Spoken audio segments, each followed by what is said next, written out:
You see, what causes wars and misunderstanding, one is about not being able to communicate. It's not being able to understand other cultures. So they're at loggerhead because they believe their interests are actually antagonistic. Whereas in reality, as Maslow proved it on his table of hierarchy of needs, we're all human beings and we aspire, we want basically the same thing. Some people want it less, other people want it more, especially if you're greedy in terms of material things. But spiritually speaking, who doesn't want to grow and if it is possible, become an angel and be sitting or be seated next to God? That's happiness, and happiness is relative. Put it back into its cultural context as well. But everybody wants to be happy. How do you get to that point? Would depend on where you live, your circumstances, your culture, the way you see the world. So that's what happened. And now Thank you so much. Yeah, please go. you're talking about languages, how they die out. You see those people who don't want to be called Odo, what was that name again? Okay, I said something like Oko. The father name is Oko. Oko Dede, Oko Gun, Oko J. Exactly. Those who don't want to have anything to do with Okodide, Okoshu, etc., are those who are separating themselves from their culture. You see, they're losing their identity gradually, and they start hating their own languages. And although they may understand Igbo or Yoruba or Hausa, they don't speak it to their children anymore. Okay, maybe they speak it sporadically or in only limited instances. And finally, their children, they understand, but they can't speak. Okay. And can you imagine that generation of people who understand but can't speak? Imagine what will happen to them. That language that they understand will never be used in their own family. You see, that's how languages die out. There is this language called Busu in Africa, only spoken by 8 people. 8. Only, 8 people. only 8 people.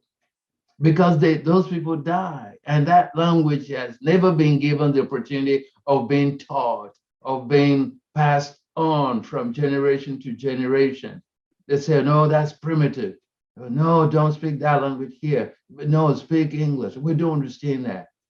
So even the United Nations and UNESCO more specifically has realized that one of the best way to preserve languages is to give them equal rights.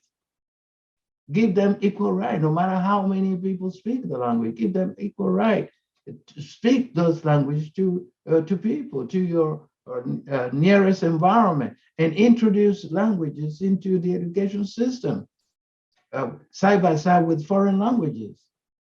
But because they don't have the money, they don't have the political will, and not having the political will is the real issue, because this thing can be done. And coming to answer your question is, see, it's about demos. The Greek demos means people, right?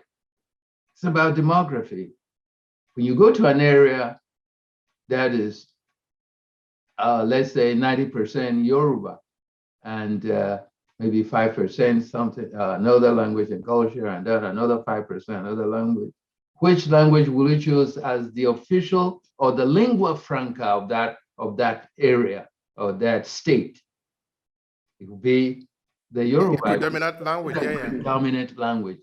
But when you're doing that, you're also encouraging the teaching and learning of the minority languages in the elementary school, because those people were born into those languages and those minority cultures, and starting from their own languages and cultures will help them even better understand the predominant language, being more, let's say, functional in that predominant language, but don't kill their language. Otherwise, their language, their minority language, will die out. But that's part of them. That's their soul. So you're killing their soul. You don't want that. You want them to preserve it. Okay. So UNESCO said, yes, you need to just give people right to learn and preserve, keep their own languages and culture, be they a minority or majority. It's important. Okay. You go to another area, maybe it's another language, the same principle. Just don't deny anyone the right to learn, to teach and learn their own languages. You see, when you say to somebody, I see where you're coming from, this is very, very important. It's very important. We say this often among Nigerians, no? Because Yeah. if you tell me, I was interviewing a professor a couple of days ago, yeah, a week ago. He told me his name, although he's not actually a Nigerian, but because he have a Yoruba name, of course, we made joke of it. I said, so I'm talking to my brother now. So you are, that is the Yoruba name, of course. I wanted him to confirm it, and he confirmed it, no? Of course, by looking at the predominant languages in Nigeria, you should be able to identify not just the name, but where you are actually coming from in Nigeria. And Exactly. that is beautiful. But I'm looking at how do we make all of them equally valid? Now, of course, you did suggest that. Yes. When we Yeah. go state by state and we work on we get the data and we know what languages are predominant, then we're taking it from the grassroots, from the rural areas back to the federal government, and we see which of the languages are actually predominant. Okay, you see maybe in the South, you select maybe there are 5 languages or 3 languages, and then the central part, these are the languages, the northern part.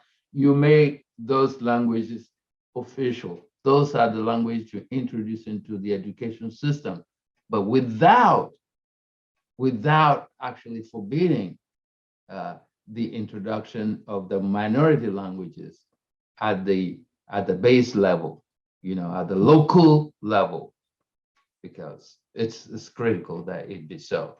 And wait and see. When you are an Igbo, yes, you were born in an Igbo area, but that's not where you're gonna die necessarily. Okay, mobility is also part of development. And mobility is people have the freedom to move and looking for prosperity. It doesn't work for me in this state. I'm going to go to the neighboring state, or maybe further up or further down. And if that is a matter of language policy, not language politics, language policy. If we adopt such a strategy, such a policy, it becomes natural. Looking for employment, looking for a job. If language is a determining factor, you see. So before I move to Ogun State I better learn some Yoruba, because outside of my even official job, most of the people will be the Yoruba.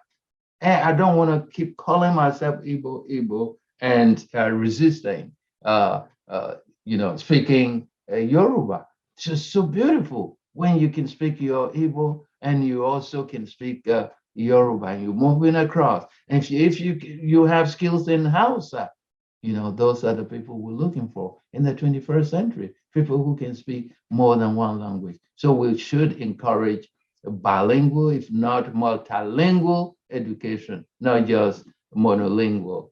Monolingual is impoverishing, but multilingual is empowering. I see some people who can speak several multiples of languages in Nigeria. No? They know how to speak Hausa, Igbo, Yoruba.